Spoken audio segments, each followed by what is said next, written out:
ദിവ്യാത്മാക്കൾക്കെല്ലാം വിനീതമായ നമസ്കാരം. ഈ ലോകത്തിൽ നമുക്ക് സഹായിയായി പലരും ഉണ്ട് എന്ന് നാം കണക്കാക്കുന്നു. എനിക്ക് അച്ഛനുണ്ട്, എനിക്ക് അമ്മയുണ്ട്, സഹോദരന്മാരുണ്ട്, മക്കളുണ്ട്, ഭാര്യയുണ്ട്, ഭർത്താവുണ്ട്, ഇങ്ങനെ അതുപോലെ ജോലിയുണ്ട്, സമ്പത്തുണ്ട്, വീടുണ്ട്, ഇങ്ങനെ പലതും ഉണ്ട് എന്ന് അഭിമാനിച്ച് അഹങ്കരിച്ച് തൻ്റേതിനെയൊക്കെ വലുതാക്കിക്കൊണ്ടിരിക്കുന്നു.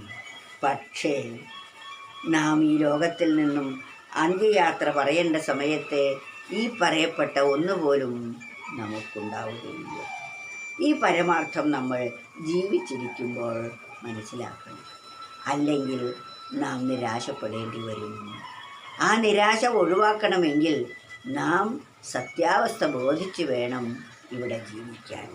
അതാണ് പുത്രമിത്ര കളത്ര ഗേഹ ധനാദി പോലെ ശരീരവും അസ്ഥിരം ജലരേഖയോടു സമാനമാണു സമസ്തവും.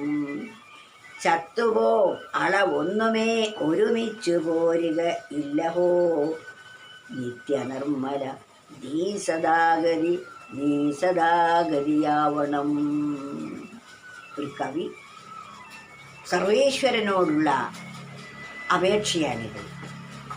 നമ്മുടെ ജീവിതത്തിൻ്റെ നിരർത്ഥകതയെയും നൈമിഷികതയെയും വ്യക്തമാക്കി തരികയാണ്. ആരെല്ലാം എനിക്കുണ്ടോ എന്ന് ഞാൻ കണക്കാക്കി അതിനെയൊക്കെ വിശ്വസിച്ചുകൊണ്ടാണ് ഞാൻ ജീവിക്കുന്നതെങ്കിൽ അവയൊന്നും തന്നെ എൻ്റെ കൂടെ എനിക്ക് സഹായകമായി ഉണ്ടാവുകയില്ല. എൻ്റെ മക്കളോ ബന്ധുമിത്രാദികളോ സമ്പത്തോ വീടോ ഒന്നും തന്നെ, ഞാൻ അധ്വാനിച്ചുണ്ടാക്കിയവ ഒന്നും തന്നെ എനിക്ക് അന്ത്യകാലത്ത് കൂട്ടിനായി വരികയില്ല. എന്നും നമുക്ക് നിത്യവും സഹായിയായിരിക്കുന്നത്, നമ്മോടൊപ്പമുള്ളത്, നാം ഈ ലോകത്തിലേക്ക് ജനിക്കുന്നതിന് മുമ്പും അമ്മയുടെ ഗർഭത്തിലെത്തിയപ്പോഴും അവിടെ വെച്ച് ശരീരം തന്നതും പുറത്തു വന്ന് നാം ജീവിക്കുമ്പോഴുമെല്ലാം സർവേശ്വരൻ സദാസമയത്തും നമ്മോടൊപ്പമുണ്ട് എന്ന് ഇവിടെ ജീവിക്കുമ്പോൾ അത് മറന്നുപോയി. ഇവരൊക്കെയാണ് എനിക്ക് രക്ഷ എന്ന് ഇവിടെ നിന്നും കിട്ടിയതാണ്. എന്നാൽ ഇവിടെ ജീവിക്കുമ്പോൾ ഈ കിട്ടിയ അറിവ് നാം തെറ്റാണ് എന്നും ശരിയായ വിധത്തിൽ മനസ്സിലാക്കേണ്ടത് നമ്മുടെ കടമയുമാണ്. ഇതൊന്നും തന്നെ നമുക്ക് സഹായകമല്ല. നാം യാത്ര പറയുമ്പോൾ ഇതൊന്നും നമ്മെ അനുഗമിക്കുകയും ഇല്ല. അതുകൊണ്ടാണ് പുത്രമിത്ര കളത്ര ഗേഹ ധനാദി പോലെ ശരീരവും. പുത്രന്മാരും മിത്രങ്ങളും ഭാര്യ ഭർത്താവ് മുതലായവ എല്ലാം തന്നെ പുത്രമിത്ര കളത്ര ഗേഹ ധനാദി പോലെ ശരീരവും. ഗേഹം എന്ന് പറഞ്ഞാൽ നമ്മുടെ വീട്. അതുപോലെ ഈ ശരീരം പോലും നമ്മോടൊപ്പമില്ല.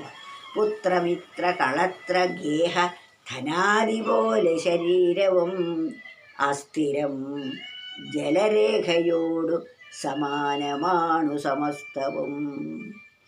ജലരേഖയ്ക്ക് സമാനമാണ്.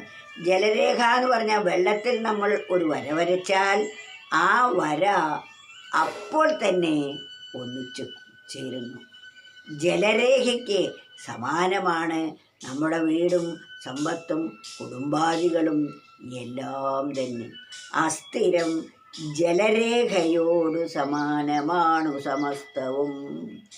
ചത്തുപോമളവൊന്നുമേ ഒരുമിച്ചു പോരുകയില്ലഹോ. നാം ഈ ലോകത്തിൽ നിന്നും യാത്ര പറയുമ്പോൾ അല്ലെങ്കിൽ മരിക്കുമ്പോൾ ഇവ ഒന്നുപോലും നമ്മോടൊപ്പം വരില്ല. ചത്തുപോമളവൊന്നുമേ ഒരുമിച്ചു പോരുകയില്ലഹോ. നിത്യവും നിർമ്മലനുമായിരിക്കുന്ന ഭഗവാനെ അവിടുന്ന് മാത്രമേ എനിക്ക് തുണയായിട്ടുള്ളൂ. നിത്യനിർമ്മല നീ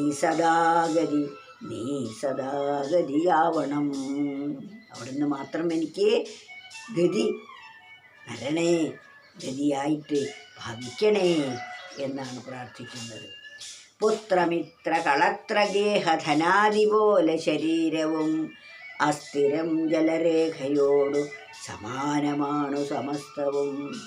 ചത്തുകോമളവൊന്നുമേ ഒരുമിച്ചു പോരുകയില്ലഹോ, നിത്യനിർമ്മല നീ സദാഗതിയാവണം.